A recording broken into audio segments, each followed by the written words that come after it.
何どうしたの？これは。おい東ら、はい。まずい。パンツ見えてるぞ。ありがとうございます。ちょっとトイレ行ってきます。Here's the thing. So I really love Higashira. I think she is adorable. I think she is cute. And outside of all the characters that My Stepmom's Ex has introduced so far, I gravitated towards her the most. I love her mannerisms. I love the way that she conducts herself. I love the way that she is designed, her hair color, the way that we kind of get that, I guess you could call it feet fan service from her. I love the way that she was poorly animated this episode. Did you guys see the clip at the beginning of the video? That clip shows you literally, we get some fan service on her like legs, thighs, feet. Then it cuts away, and then when it cuts back, she has her stockings on. And when it cuts back again, her stockings are off. And I was like, oh, studio, I caught you on this one. But regardless, I love everything about Higashira. And I think that we can all across the board, I think between you and I and everybody else, I think we can completely agree that at the end of the day, if Mizuto, if he was to date Higashira, I think it would completely work as a plot line. I think you could totally write in something awesome to where Higashira and Mizuto start dating, and Yume is completely jealous, and they both have to deal with the fact that now he has a girlfriend, and they're competing for, one's competing for the stepbrother love, one's competing for the real love. You could totally have a really good, successful story that could be funny and romantic, and it could be a number of different things. If Mizuto, even at this stage in the anime, started dating Higashira, and I think we could all really enjoy that, and I think it would be a really cool pivot to a opposite character. The reality of it, and I just have to be really frank here, and it's going to sound mean, the reality of it is it's too complex and it's too complicated for your standard writer to do something of a tonality change and change away from the core concept that they wrote at the title.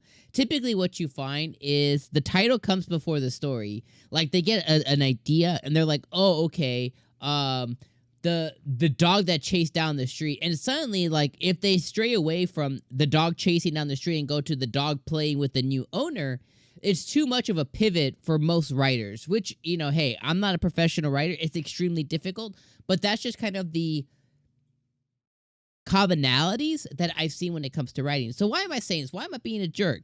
Well, here's the thing. The story is about My Stepmom's Ex. The story is about Mizuto. The story is about Yume. So at the end of the day, they're not going to pivot from that, even if a potential other plot line reveals itself and could be exponentially better and exponentially more interesting than the core plot line. But at the end of the day, we know that this is about Mizuto and this is about Yume and their love, forbidden love, the fact that they effed up, the fact that they broke up, the fact that they're still in love with each other, the fact that they're in a situation now to where, like, they have to kind of walk around eggshells, and the fact that they are still deeply in love with each other, no matter what each of their words say. It's their actions that dictate how they are and how they feel. And to the viewer, it's painfully obvious.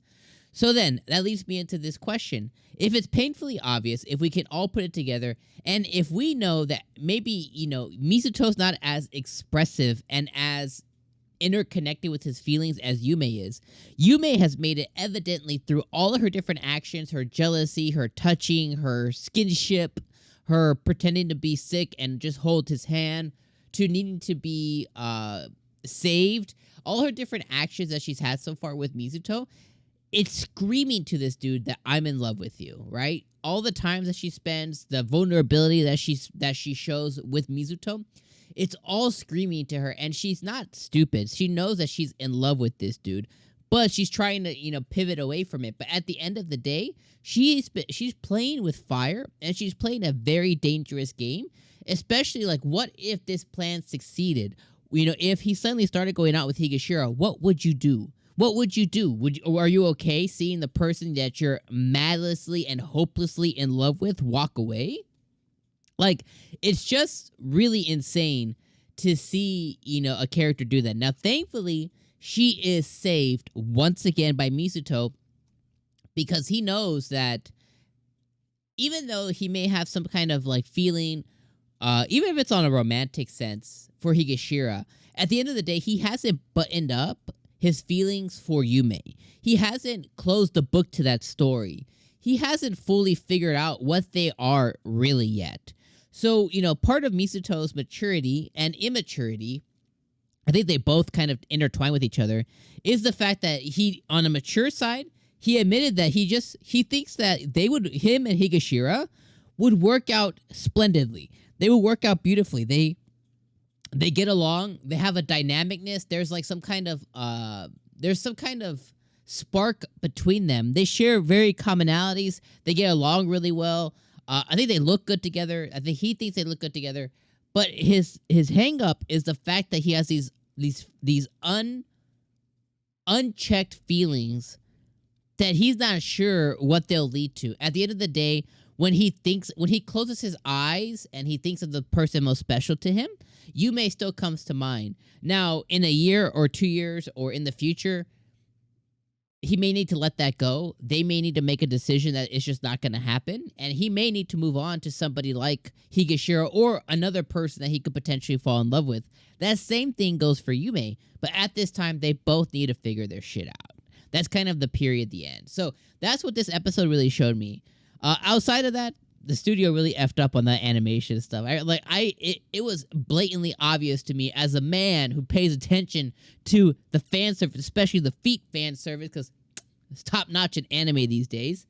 But the studio really effed that up. But outside of that, I think that it was funny. I love that they left Higashira like a let's play a game Saw type of message, cryptic message. I love how they mess with her. I love how they got her to rub her boobs on and all over Mizuto. Like, she just went for it. And I was like, I love that. So I love how they hyped her up. I thought that was really enjoyable. And so was this episode. I think this was one of the better episodes of the season, and it focused more on a character like Higashira versus Mizuto and versus Yume. Although they were both part of it, I think this was one of the best episodes. For enjoyability-wise, I think this was one of the best episodes of the season so far. Also, let's not forget the fact that our girl Higashira is also a VTuber, or whatever they call them. You know, the ones who use like a 2D, 3D person that, like, you know, does their lip flaps and stuff, you know, as they speak. I thought that was interesting as well because, you know, she seems like somebody who would hide behind a persona or that would hide behind something of that nature, as opposed to just putting themselves out there to have some kind of socialistic experience. So she rubs me that way exactly, and I like how she kind of delivered on that. So very interesting stuff and a really good episode. Let me know what you guys thought of this episode down in the comments below. And my friends, I'm going to see you guys next week for our Stepmom's X episode number 8. All right, peace out, my guys. Deuces.